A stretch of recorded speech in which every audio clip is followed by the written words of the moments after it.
Guys, Trump issues fresh warning to the Nigerian government, saying if Tinubu does not end the buying of Christians and older Nigerians, it is going to attract international sanction on Nigeria, meaning it's not just going to be the United States alone acting on this, that the international community is equally going to bring their own sanction on the table.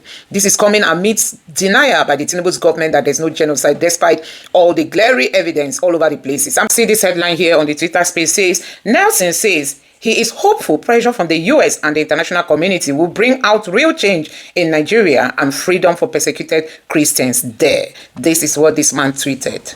I'm going to allow you to take a look at what this pastor or Christian leader from the North has got to say, how it affects him directly as a Christian living in the North. Take your time and watch this video. Take a look. U.S. President Donald Trump stirred public debate in Nigeria after making a statement expressing concern over the continued killing of Christians and other citizens by extremist groups. The U.S. president warned that such violence, if not stopped, could attract stronger international reactions. The Nigerian federal government, while addressing the allegations of religious persecution in the country, rejected the United States' designation of Nigeria as a country of particular concern. Reacting to this latest development, Reverend John Joseph Hayab, chairman of the Christian Association of Nigeria in the 19 northern states and the FCT, has urged Nigerians to embrace dialogue as the best way to resolve the country's challenges. The chairman, who was reacting to the response it generated from many segments of the community, both local and international, urges dialogue rather than anger to the comments made by foreign leaders. Joining us on the show to discuss the allegations of religious persecution in the country is Reverend Joseph Hayab, chairman of the Christian Association of Nigeria, CAN, in the 19 northern states and the FCT. Good morning, Reverend Hayab, and you're most welcome to the morning show. Thank you for having me, and good morning to all of you there and to all our viewers. Excellent. Let's go straight in. We've been having this conversation now since that post by the U.S. president claiming that there is a Christian genocide happening, particularly in the northern part of the country. Now, you're the chairman of the Christian Association of Nigeria in the north, so I'm sure you'd have a better picture of what is happening. So my first question to you, which has been asked to a number of people with differing answers, is this: would you consider what is going on right now against Christians in the north as a genocide? And then going back to your take around conversation, dialogue as a response to the U.S. What does this mean? Can you break that down further for us? What does dialogue, or what would dialogue look like? Let me go straight to your question.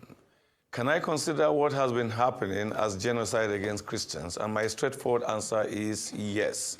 Y-E-S, yes. Because these things have been there. But let me quickly put this picture. We have different groups and different people who view this differently. Number one, we have people who choose to deny that there is genocide. In their own thinking, there's no Christian persecution even in northern Nigeria. We have also those who deliberately chose to downplay this matter. In their own thinking, claims by Christians that they are being persecuted or they are being killed is just for them to get sympathy. We also have this group who deliberately also chose to misrepresent. Their own is to keep misrepresenting the entire conversation, framing it as it is just only farmers-herders conflict. Well, we know as victims that it is not. And then we have the last group, those who probably are sympathizers of the perpetrators or sympathizers of victims.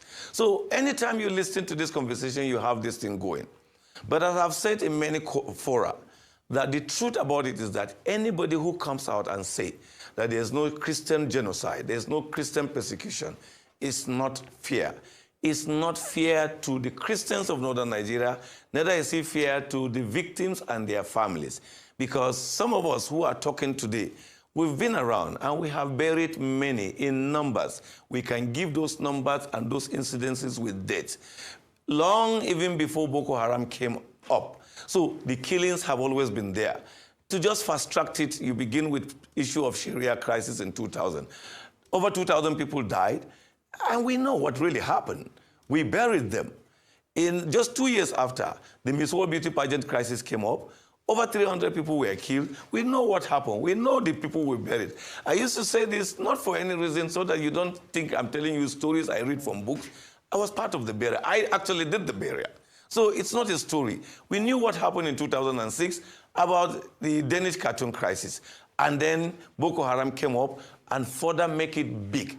Kill our pastors, burnt our churches. The fact is that, like the Baptist church that I belong, many of our churches have to shut down completely in Maiduguri and in most of the part of the Northeast due to Boko Haram. Boko Haram were not just targeting people, they were targeting Christians. They publicly came, and thank God, ISWAP and other terrorist organizations are saying it publicly that, look, they will not stop tormenting or they will not stop persecuting Christians. But when you ask me as a Christian, is it just about killings? It goes beyond that. There are so many things we have faced. We face a situation where our children cannot be admitted in certain universities that are public universities, and their crime is not because they are not qualified, they are Christians. We face a situation that even if they go to that school, you will have mosques and places of worship for other religions, but they don't have a place to worship. So every Sunday, they will be changing classroom for them. You're not going to worship here today. You're not going to worship here next week. So they don't have a permanent place to worship. And we ask ourselves, where? I, Reverend Hayab, have fought even in public media that there should be no federal institution in Nigeria where a citizen of Nigeria, a son of a Nigeria, will not be allowed to exercise his right. But our children suffers that. Look, I'll give you an example. There is a resource center by the Catholic in Kaduna, near the Lugatho roundabout. In 2000, there were many priests. I remember one of the priests I will always remember is Professor Peter Bona. He is a professor, a Reverend Father, a professor.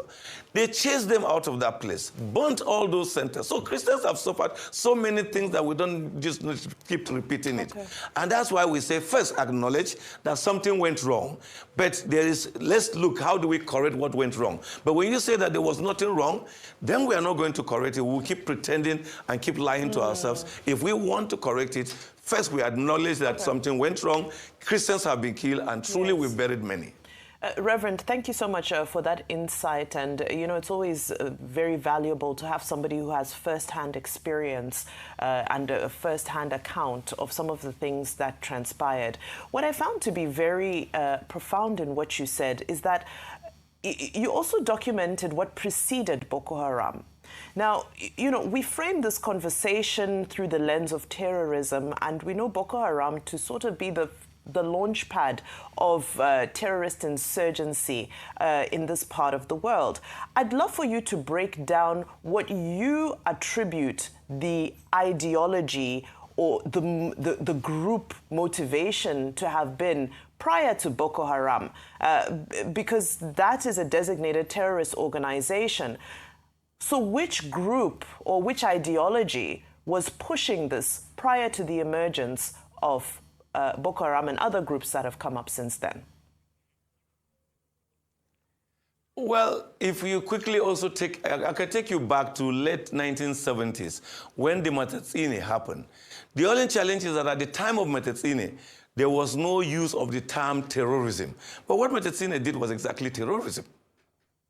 When Riyad Bonke came to Kanu and to just launch his crusade, fundamentalists came out and killed people in hundreds. It was also terrorism. But probably because at that time, there was no term, the use of term terrorism. You will agree with me that terrorism became common after 9/11. So, but there has been killings. There has been a lot of evil going on in our soil in the name of religion. So, Boko Haram seems to be the most official terrorist group that came out publicly to declare their stand against any other faith. They are stand against Christians. They kill pastors like Oji. They kill Sylvester Osanabo. They kill many. So, Reverend, my question to you is, what the ideology is that Islam or nobody. Extremists? The ideology simply is that anybody who do not believe in their brand of Islam is an infidel. Okay. And especially those who are not even associated with Islam are infidel. So that was the ideology. The ideology is Islam and Islam alone. And that's why they apply it to resources, they apply it to education, they apply it to development, they apply it to anything. Once you don't belong to, then you are an infidel. And were there specific leaders? Were there specific leaders who used to drive this? Yes, of course, there are specific leaders were they they? know. As I'm speaking, Christians who have been all enough in northern Nigeria will know them. I remember in 1986, one particular leader came out publicly and said that, I quote, that according to Islamic teaching, a Christian cannot lead him. And again, he cannot also be led by women. And it became a heated issue in 1986. And I remember in 1987, there was a local government election. Then Kaduna local government was won, not busted or divided as it is today. And the Christians came out and said, okay, if that is the case, we are going to show that we are in this town. They went and searched for a pastor called John Aboki and voted for him to become the local government chairman of Kaduna local government then. And in the word of that particular leader who said that, they voted one Grace Chechet to become the counselor of his ward, just to correct that. But that kind of teaching have already entered some extremists, and they believe that a Christian cannot be. And that is not good for a country like Nigeria. Reverend. Yes, Hussein. Please, I want clarity this morning. I'm happy that there's a shift in narrative.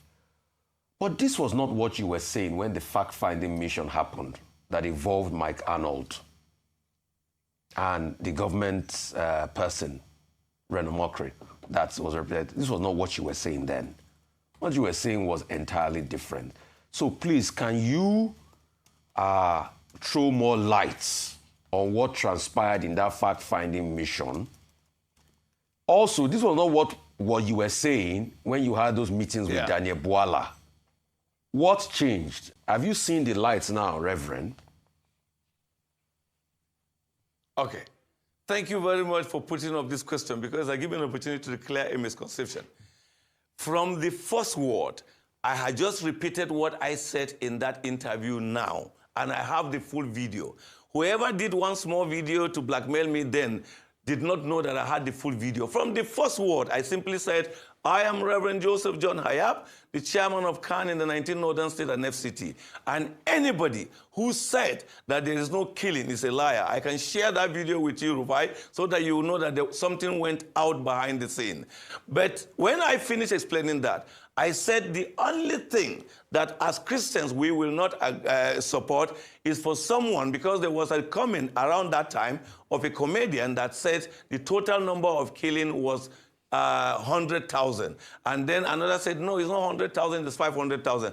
And I clarified that there's no one that have killed 100,000 as at that time, or 500,000. And so I think either Mike Arnold or someone played a script and just went by the side. When you look at that video, you will see I was being picked by the side, and did not take me what I said from minute 1 to the second minute, and just take some seconds in between the third minute and now put it as if I said something.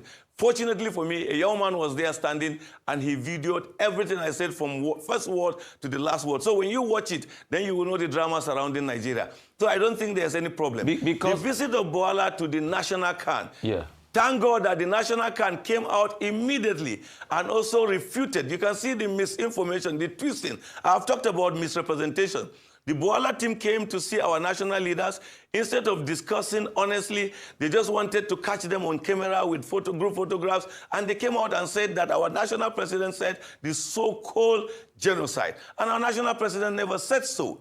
Even the first report that came out to misrepresent KAN, one of our directors was quoted to have said that. And we sat him down. And he told our national leaders that he never said that. He was said out of context. I think one of the most dramatic aspects of this conversation is what we are seeing. Did you observe the video? The video is showing that I was in a meeting with Islamic leaders. Can someone tell me whether I've ever been in such a meeting? I have been part of some controversy sometimes. Are you saying, in the way people want to catch me, and they don't know that I... No, Reverend, sir. Because, Reverend, you know why I was shocked when I saw you on that fact-finding mission? Because I know you since the days of El Rufai and how you came here and you stood tall and you spoke against El Rufai. So when I saw you in that fact-finding mission, I was surprised. So are you saying that those that organized the fact-finding mission came to manipulate the system? And why were you part of it in the first place when they organized that manipulation? Why did you even go across people like that? I don't want to conclude. If their intention was to manipulate, their intention was to get facts. And what was the fact? I gave them raw, and I have all that interview on tape. not anything on tape. The fact is that the day I had a conversation with Mike Arnold, first he was using the first 1 minute manipulative video, but when I sent to him the full video, he now said, yes, I admit that you did say this, you did say this. I don't know what happened, because the video also tells me something. That when Mike Arnold was seated by my side and we started the interview, he then moved towards my left or right. What was he? Then probably either him or his colleague were the one. They asked me to even wait and have a meeting with the Muslim. I said, no, I'm not here to debate. I've put my facts across that Christians are being killed, and anybody who said that contrary is lying. The fact is that the last part of the video, which let's even repeated that the reason why we are where we are is because of denial. Admit it and let's get here. Reverend, let's talk solution, but you have to send the original video to be able to clear yourself so that the people can see it. Yeah, I will. Let's talk solutions. Solutions to this matter. As we start to wrap up. Solutions to this matter, Reverend. Yeah, the solution is simple. See, you can't tell someone who is a victim, who is in pains, that his cry about his pains is not true. Once we stop doing that, then we will find solution. Let's admit that, yes, people came and killed Christians, and they came in the name of religion. And which religion? They came as Islamic fundamentalists. No Christian is saying that Muslims had a meeting and asked some people to go and kill them. But Christians are saying that fundamentalists, terrorists, came in the name of Islam and killed Christians. When we acknowledge that fact, then we've started a journey of healing. Number two, as a nation, when we begin to talk honestly to one another and understand the feelings, the cry, the pains that people are going through, then people will trust any conversation we bring on the table.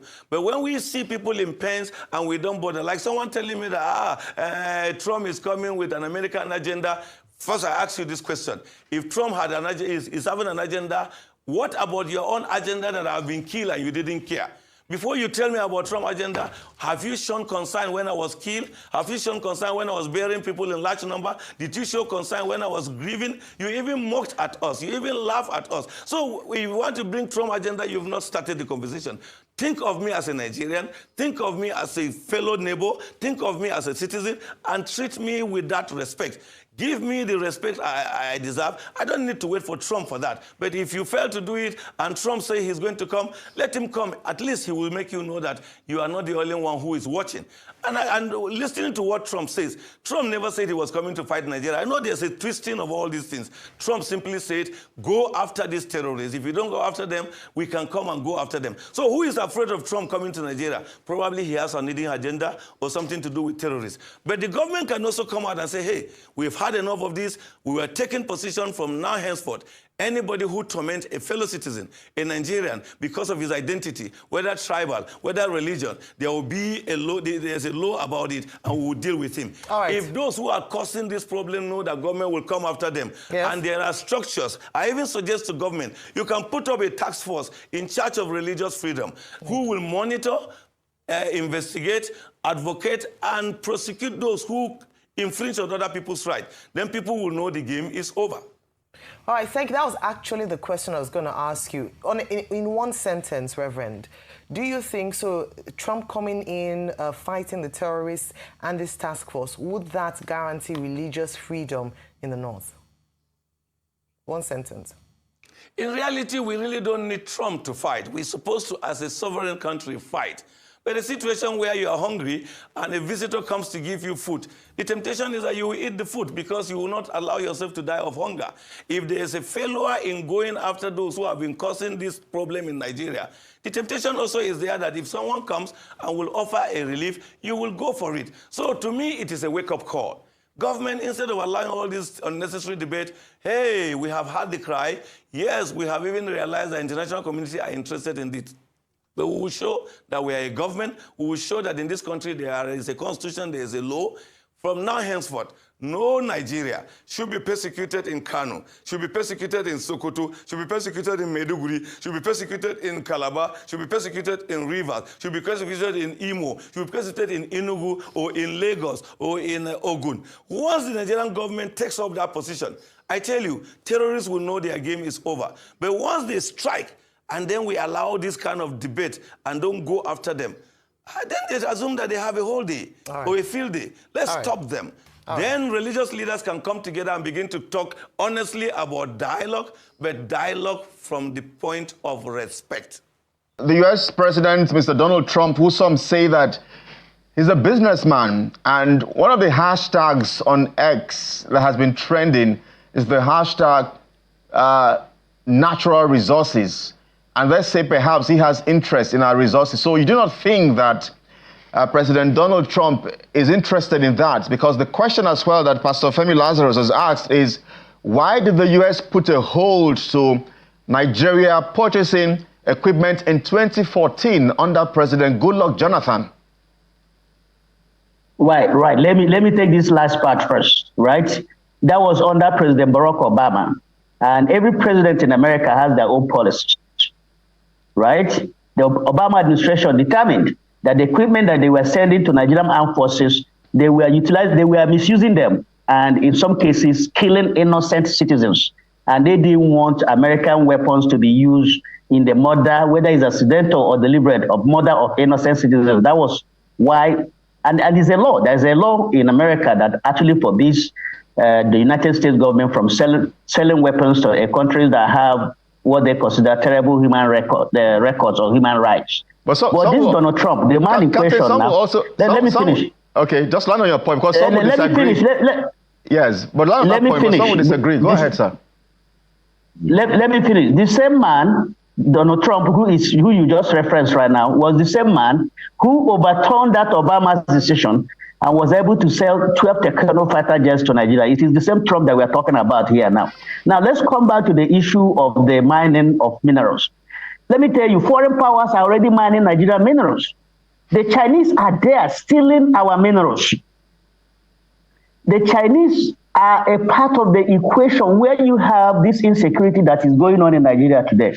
If you go to all of those areas where you have these illicit mining activities, the Chinese will be found there, right? So there is this connivance between some foreign powers and the indigenous people in those areas and the bandits to illegally mine our mineral resources, and the funding does not go into the pockets of the federal government of Nigeria. There are also top security retired military officers and those probably who are still serving who are also benefiting from this at the detriment of the general public of Nigeria.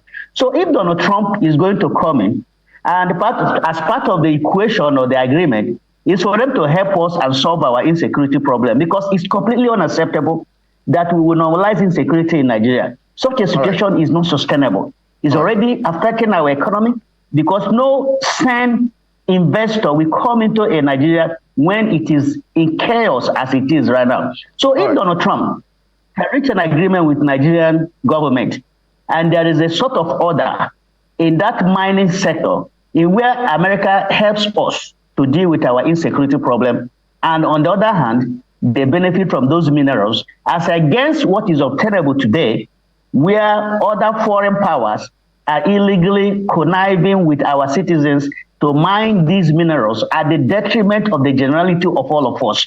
So I think I would prefer the latter one, where Donald Trump and the Nigerian government reaches an agreement. Yeah, so I have to squeeze in as many questions as I can. There's a report as well that the FCT Police Anti-Kidnapping Unit and the DSS have had to embark on a special church patrol within forest and border communities, somewhere in Niger State, in Kaduna State, and even in the FCT, Gwagwalada area as well. Perhaps we should begin with the former DSS director, Mr. Makri. Do you think that this has opened up churches to more attacks? No, I don't think so. I don't think so, but it is very, very regular and necessary for regular patrols. In fact, I have not been in Abuja for a very long time. Otherwise, I'll tell you, before, even starting from the days of Abacha, you know, there are regular patrols in the Federal Capital Territory, because that's a very sensitive area. We cannot afford to have bandits or terrorists even coming in. Remember the bombing of the United Nations office in Abuja? That was a real slap on our face. And I hope that it does not repeat itself again. So it's very, very necessary that they go ahead and see. Let me put it this way. We have to take security more seriously. We have been dealing with it, haphazardly. And, a complete integrated security system is what we need at this time. And I hope that, or I'm happy in a way that people are waking up to it now. But I think one step that I would really want the military to take, or the political leadership to take, is to have the political will and get the financiers and supporters of this particular case. All right. Mr. Macri and Captain Johnson, I'm just looking at a report here from the cable. They have had to repost it. It says that Nigeria ranked 6th out of 163 countries in the Global Terrorism Index 2025. Nigeria is number 6 on that list. Captain, when you look at this particular report from the cable and you juxtapose that with the reports from the presidency, which debunked claims from the CPC asserting that terrorist and criminal activities has reduced in this country by over 80% since 2015. Walk us through that contrast, Bishop. Well, you don't have to look any further than look at what is on the ground. We live here in Nigeria. We are the ones who are dealing with the situation.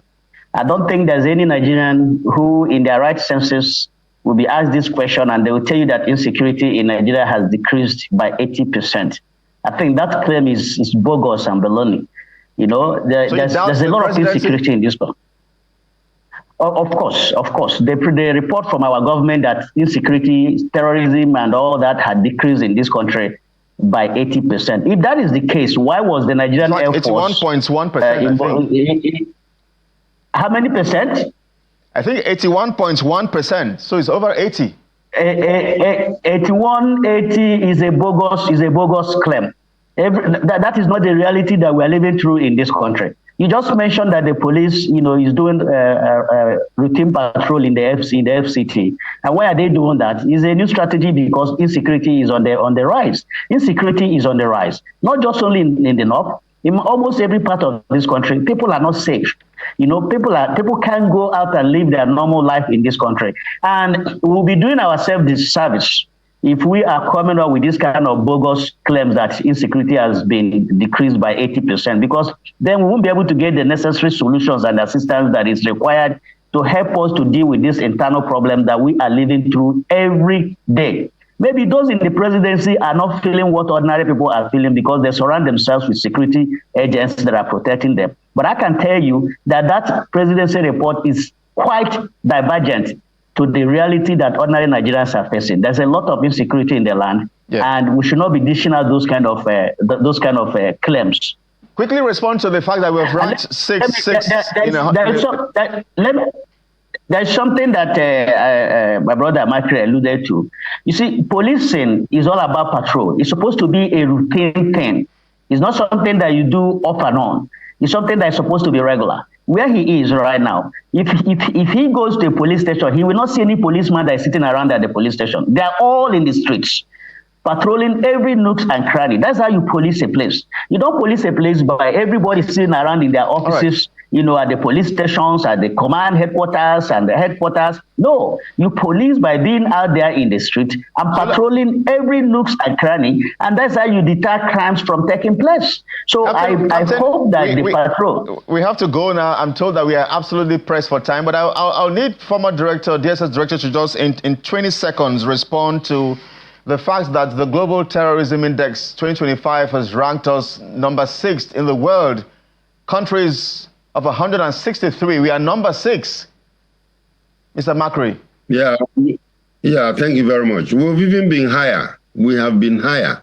You know, when you look at the kidnapping index, we were number 1 at the time, you know, and then we graded down. But you see, forget about all the statistics, you know, forget the statistics. What we want is a feeling by the ordinary man that is secure. If I can wake up in the morning in Port Harcourt, or I wake up at 2 a.m. and I said I'm going to Abuja, I'm driving down there, and the ability to drive down confidently without feeling any fear, you know, that's security for you. So I think they are doing a very good job. They should keep up the tempo. And then please, like I said earlier, we cannot completely eradicate terrorism in Nigeria if we allow those supporters and financiers, especially those in government and those who are known already in society. There should be no sacred cow there.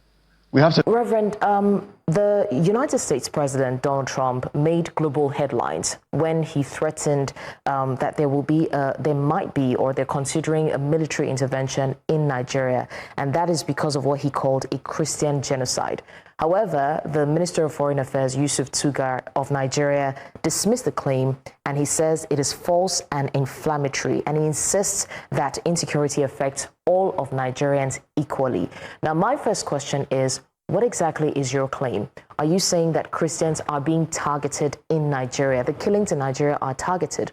Or are you saying that Christians are disproportionately affected, even though the killing is targeted at everyone?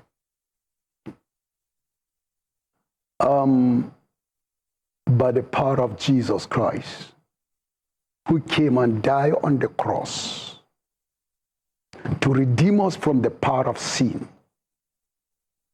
And we still call upon the name of the Lord Jesus Christ to deliver us from terrorists, Islamic terrorists. I said it confidently. Northern Islamic evil satanic agenda that want to take over this country and lure us to be like Turkey, to be like Afghanistan, to be like other nations that have no peace in the Islamic Middle East. A voice must cry out to invite the heavily throned government to interfere. And this is what is happening today. We have been crying out for over 30 years. Right from 2021. It is before that time, because 2021, this thing come glaring. There's a jihad moving to destroy Nigeria. Before 2021, there was a lot of casualties that will have been received all over the north. I would say Nigeria. But it has been silenced, enduring the pain, until a launch of the jihad came 2001. And the full blown was just moving. We are just enjoying it, pressing it down. Women are being raped. Come and see, we have to be slaves to the Islamic terrorists. They will force you to go and farm for them. If our local native people do not go and farm for them, then even if you farm, they know you have farmed. You will not harvest anything. Until this thing grown up to become a full-blown genocide. I have the statistics. I have been to the monument. I have called names. These are the names of people that have been killed in one day, one night, 501. This happened on the 7th March 2010 in Dogonahawa, Gemburuk. Gembruk is a local dialect name from our forefathers. When they came, gradually our forefathers accommodated them in peace. But when they grown up with external forces, they changed the name to Dogonahawa. Abandon the native, this is a jihad movement.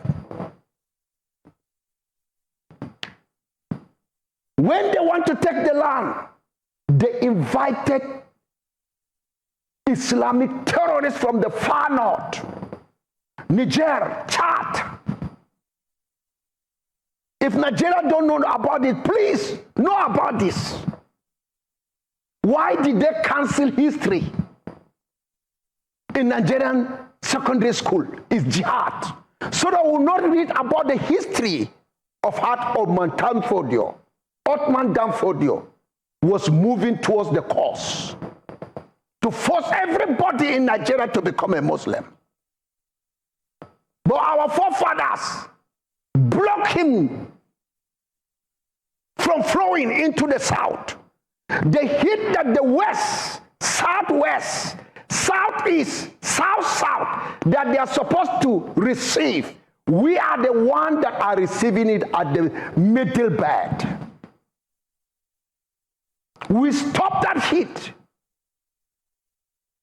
by standing on our faith in Christ. We refuse to submit our soul to Islam. That is why in one night, look at it, 501 people were killed completely in one night. I was there in the morning after the insurgent left. Come and see blood everywhere. In the process of carrying dead corpse from every house, from some on the road, some on the field, some in the gutter. Depends on where they met you. They slaughtered you. A woman gave me testimony that day. It was God in tears that saved her. When they came, they said Pharaoh, because it was during the moonlight that very day. When they came, chanting Allahu Akbar, Allahu Akbar, Allahu Akbar, entering this village, she saw one of the insurgents after he has beheaded the head, blood of a Christian victim. He licked the blood. She was watching him, shivering. With her child, she covered his mouth. This is a religion that chant Allahu Akbar, calling people for worship. And the same religion, they shout Allahu Akbar, calling people to come and kill. Okay, but Reverend, are we now saying that all of the 500 plus persons that were killed that night are Christians? All of them are Christian. Because I want us to look at some national data here. In 2024, Human Angle Media reported nearly 9,600 deaths nationwide, and it estimated roughly 60% of the deaths were Muslim and 40% were Christian victims, and this was driven largely by farmer-herder clashes, terrorism, and communal retaliation. So when we see figures like this, does this now challenge the position that the killings are religiously motivated, especially against the Christians? Let me tell you something about these statistics. They say 60% Muslim. Killed by who? By Muslims. Based on different faith of sects. And do you know why this thing? It is the blood of the Christian that is fighting Islam. Those that have been killed. You see, when they came in, the factuals, in Borno, they follow villages On Sunday, they will enter a village and meet people worshiping on Sunday. And they will separate the male from the female. And all the male in the local area, like Gwaza area, Madagali, these are in the North Borno area. And this is what is happening. Do you know something? They will slaughter all the male. Those that will survive in that church, they may have not come to church and they were able to escape death. And the women, they will select the one that they needed. They will rape them. They will do what they want. And this is one, they will leave the children at the mercy. Many of the Christian women relocated to the Middle Belt. And their land was seized. Their crops was vandalized. And even as I'm talking now, let the Nigerian government prove me wrong. Let them go to Ngoshe mountain around Gwaza. It has been occupied by Boko Haram. You can't climb that mountain. They declared it as their headquarters, a colony. And it is from there that they used to come down to come and kill. Now in all the village, after sending the Christian away, the Christian relocate. If you see Christian is in the urban area where there is security, maybe inside Maiduguri, you find Christian. I've been there. And most of them, if you are to interview them, fact-finding, you discover they run for refuge into the city. At least that's where they're getting covered. Rural areas of Borno, hardly you will find a Christian. The same thing in Katsina, the same thing in Zamfara, the same thing in Kanu. If you are there as a Christian, you ought to be allegiant to them to control your life. So after they are left, now the machinery, the insurgent that they have brought, then the issue of faith came in. What happened? They started hitting. The Fulani were hitting the houses, killing them in the mosques, killing them in everywhere. They know. This is factual statement because I've been there. I preach on television of Zamfara, NTA. I preach on Katsina. Even the day that I was in Gusau, that day, Matawale village, the president, his village was attacked. We were busy praying for them. Those that were able to escape, the Boko Haram entered that village of Matawale.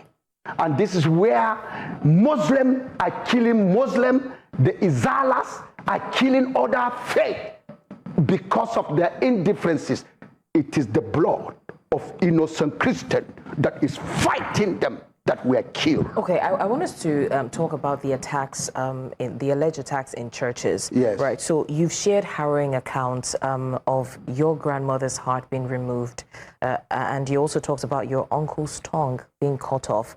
Yes. You also mentioned your best friend's wife and her kids, her 5 kids. You even said that she was, backing one of them. Now, recently, we saw that the pastor of Flaming Fire's ministry, Simon Back, was killed. But then he was killed in the farm. So all of these attacks, were they carried out in churches, or were most of them carried out in churches or in different regions? In different regions. Some on the farm, some outside on the way from the market going home. There will be ambush. And hardly you will hear that. And let me tell you something. They say farmer is a slogan of Islamic movement to deceive the world. That is farmers clashing. We have that even before the colonial, after the independence. We have that. We settled differences. Once Hardo or a Fulani man discovered that his children have destroyed farm, before you wake up, he will be there at your doorstep after worshiping, doing his salah. He will come and wait and say, please, yesterday my children came. That's how we are living peacefully. Because of that, we sympathize with them. We say, it's okay. But the present set that I know, they are really troublemakers. And this is what is happening today, my sister. They butchered us, even in the market. They can enter with AK-47 sporadically. And this is where they came to my village, Biay. It's in Llings local government. That's Llings district. Biay, this is where I grown up. And the Fulani knows that that is my village. They invented chanting, Allah Akbar, Allah Akbar, sporadic shooting all over the village from different angles. And this is the sound of their guns. I don't know whether it comes from, is it Iraq or Iran or anything. You hear kukum, kukum, kukum, kukum, kukum, kukum, kukum. This is the sound of the terrorists in Islam. And when they enter the village, and this is what happened. They move. After that night, those that were able to escape helter-skelter, they were able to go and hide. Then they burned the villages. I was called. I have to take a journalist to that village the following morning. Because I wanted to go down there. They said, no, don't come this night. They can do something for you. I was crying. I couldn't sleep. My wife is here with me. She know I was restless in Bukuru that time. Until when it was in the morning, I was able to move. Come and see children that came out from the bush and they were in trauma. Women that hid themselves and went reluctantly into the village. The youths that escaped, they gathered themselves and come back into the village. They were following me into the house. What will I see? I was able to see my grandmother that I grown up with in Gomata. And the youths were challenging me that they want us to bring something for their self-defense. And we didn't do anything. And look at it here. When I saw her corpse, the youths are the one that opened her chest for me, and I saw a broken knife. There was no heart. They asked me, would they remove that knife? I said, no, leave it there. Let that knife become a weakness for us when eternity comes. Wherever they are, they will not escape judgment. Then they say I should follow them again. Behind the yard, here is my uncle's corpse called Dangai.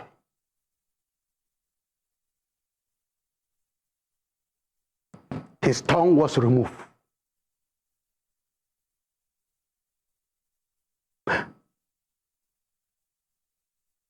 I asked the youth, they asked me, what will I do? That day, I was surprised to see the governor, Governor Jonah Jang. I had Serene. He came to the village, and you have to cross 2 rivers. He came, and we did the burial. 13 people were killed. The monument is there. We didn't build it, but by God's grace, we'll build it. They took me to my childhood friend. We grown up, Daliop gang. What will I see? I went into his house. I saw his wife, 4 children. They are on other side struggling. And the woman, there's nothing she can do. The fire just came down and burned them all. The woman quickly pulled her child at the back, seeking for the way to escape. I discovered they locked the door so that none of them would come out.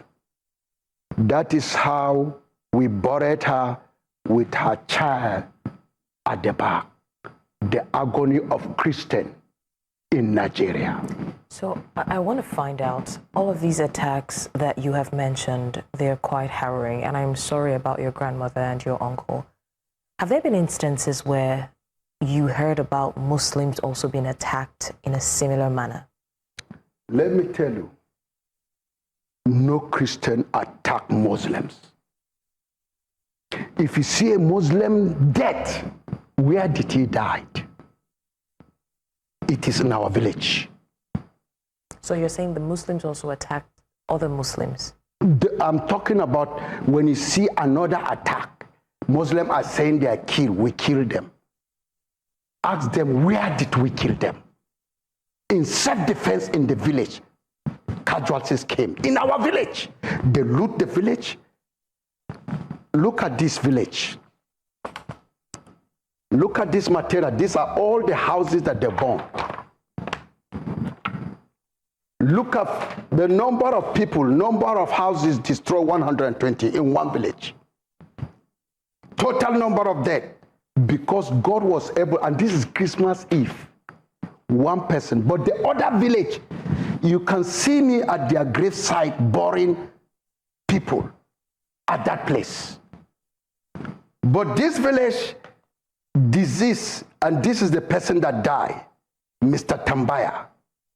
Total number of displaced people in that one village that they burned, including the church building.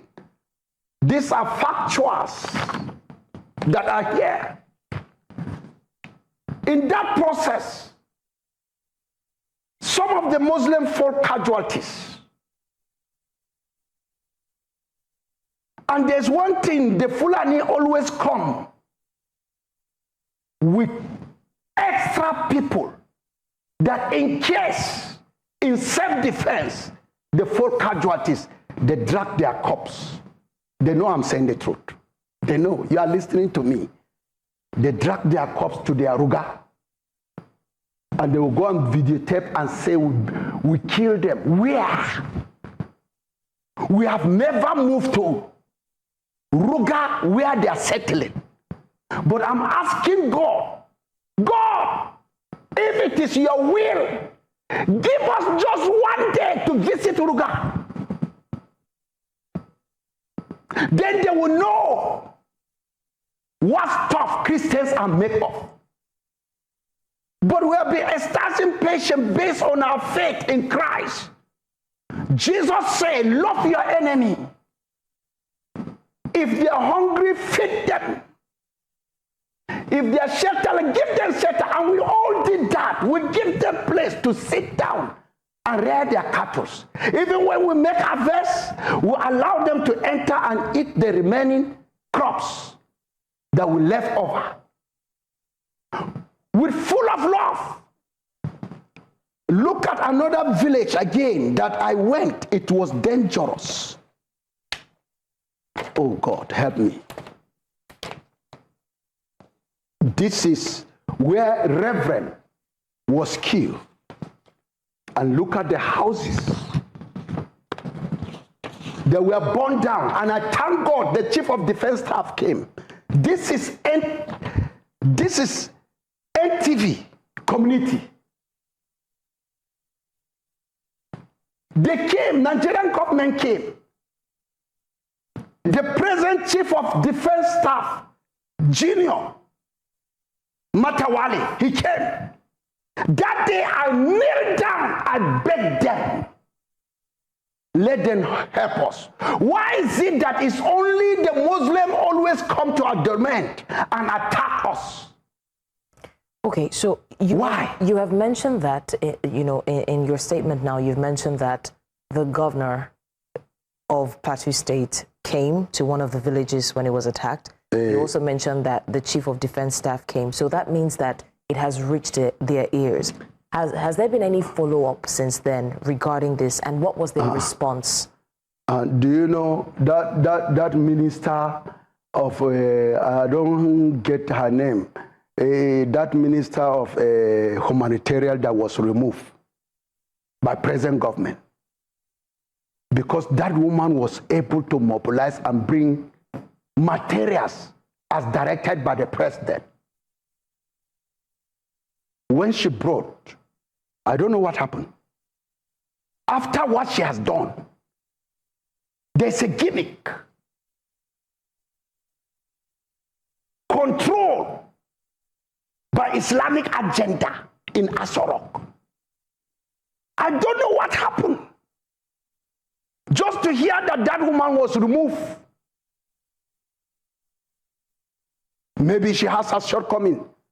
But I know her shortcoming cannot be compared with Muslims that are working with Tinubu, destruction of this nation, so but they are not removed. If you're referring to Dr. Betta Edu, is that it? Yeah, that woman, I didn't get her name. That woman really helped. So I look at it, they say, Kai, this woman helped these people.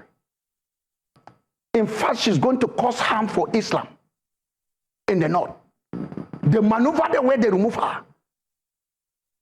You see, any person in Jos, when Darie, my governor, Joshua Darie, hear very well, they have been killing us in mass from village to village.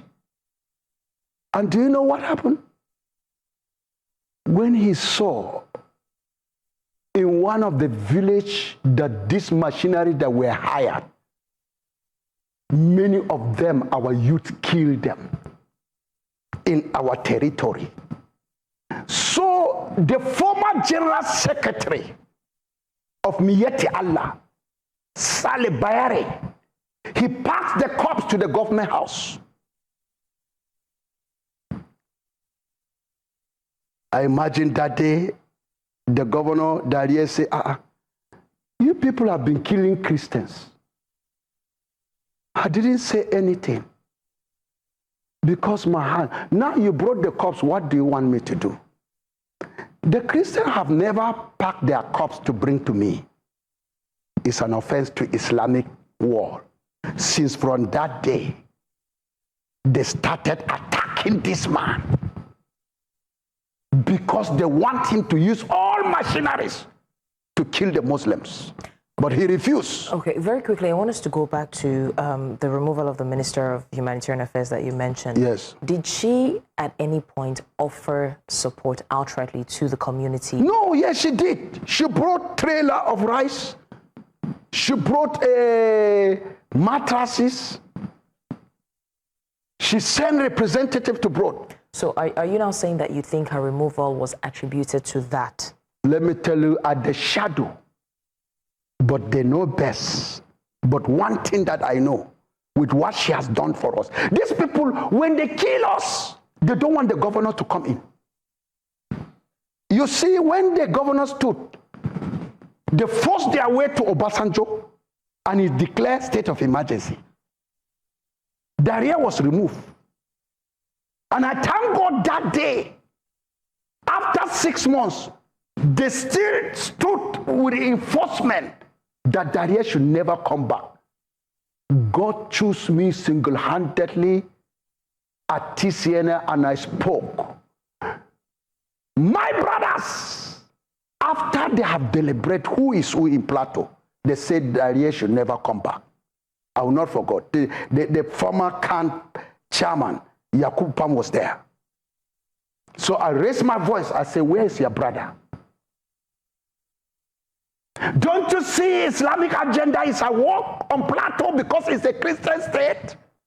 Why should we reject our brother? Why should we become Cain to kill our brother? This thing is moving down to the south. God is asking the Yoruba Christians, where is your brother? And the Muslims, where is your brother? We are all Nigerians. We are supposed to protect one another. God is going to ask us, where is our brother? The Muslims in the north, the Fulani. If we have killed them in our mind, God is going to challenge us. Where is the blood of our brother? you were talking about some of these experiences, some of these killings that you have, you've seen the bodies, you've conducted mass burials. You also shared some accounts of things that happened in Dogonahawa village, and you talked about some things that happened in Yelwa Shandam. Now, one of the examples you gave was the fact that sometimes these attackers come to the churches and kill the men and rape some of the women. And then you also allege that some women are taking to neighboring villages. Run me through some of these experiences, because there have been speculations that since these attacks started, the Islamic groups or Islamic leaders have not really done anything in terms of sanctioning some of these Muslim attackers that have been alleged to attack these people. And it didn't just start in 2021. If we look back in history, we will talk about Deborah Yakubu, who was stoned to death in 2022. We'll also talk about Deaconess Eunice Olawale, who was murdered by alleged Muslim extremists in 2016. So people are saying that if it's not religiously motivated, why are these Islamist leaders not calling to order, or at least, enforcing the sanctions and punishment of some of these perpetrators? In fact, you see, what happened, the real issue here is glaring. There are forces from the Islamic perspective that is being released so that the world will not know that Christians are not killed. But let's look at, to prove to you this is religion. They know. Look at Deborah killing. No cleric of Islamic condemn it.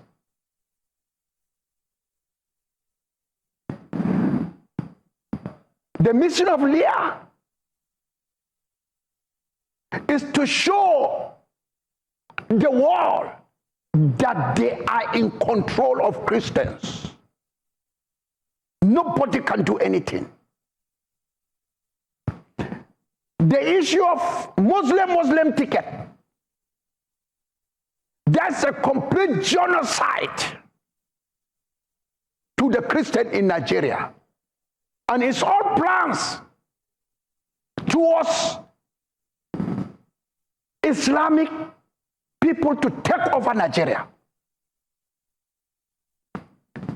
Special advisor on security matters is a position that has become a birthright for Islam. Look at it. A non-cleric, Sheikh Yahya Jingri, came out publicly and say they should stop arresting Fulani. And he's the leader of Izala, the strongest sect in Islam. And all his people are allegiant to what he said. No government condemned him. No single cleric. They were silent about it. The man was boastful. And you will say that this thing is not religion? Okay, Reverend Desmond, let's talk the warning that was issued by the President of the United States regarding a military intervention if the federal government doesn't act fast. Do you think that a U.S. intervention will solve the problem of insecurity, or would it just worsen the already existing issue? We all know that Reverend Ezekiel Dachumo was on News Central today and granted an interview session. So many things he explained there, so many things he exposed. He said there are things he can't even say on a media space. I mean, there are a lot to all these, What's his name again? Gumi has come out to say that it's a lie, that there's no genocide, that people are just showing empty corpses upon all the pine. I'm just wondering the kind of person this Gumi is. They just like to tweak things.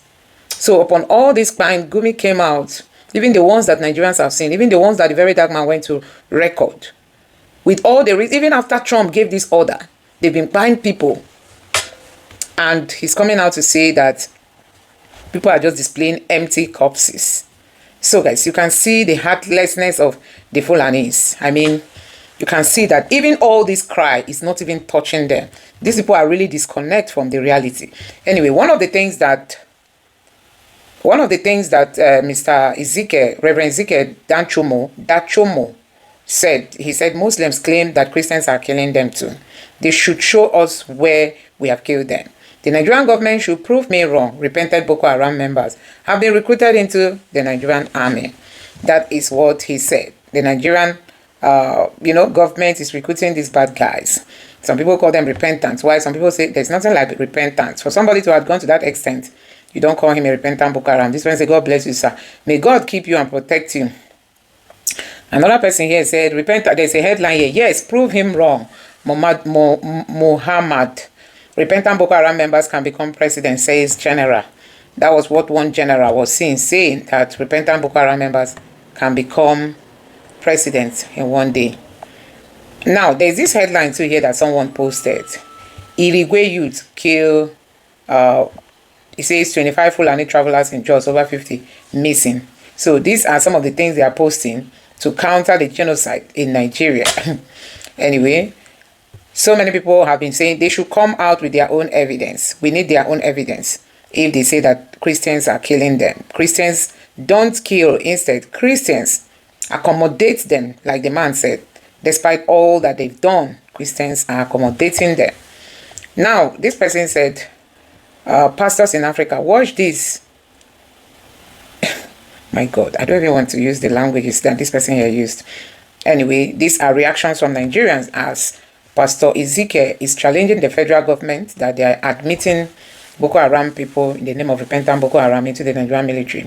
There's one Islamic terrorist claiming Christians are killing Muslims too. This is how the rule is called taqiyya. They said lies to infidel, that lie Allah will accept. Okay. So if you lie against people that don't believe in Muslim, it's allowed, you see.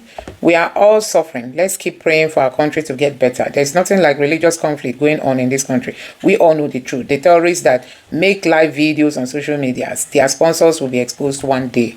We want that one day to be now. This person says, at News Central, where is the full video of this interview? I look for it on YouTube and others, but couldn't find. Just a particular clip of less than 1 minute. I think this person deserves to have the video. Let me see if I can get it here and just send it to him. Okay, I think there's the video here. So that is the reactions from Nigerians. People have been reacting to what this pastor said. He really exposed a lot, you know. He exposed a lot. What they don't want Nigerians to see or to hear. That is what they like. Like Tinubu is complaining now that he discovered that I don't even know if this is against the policy of let me not put myself into trouble. I don't know if this is against the policy of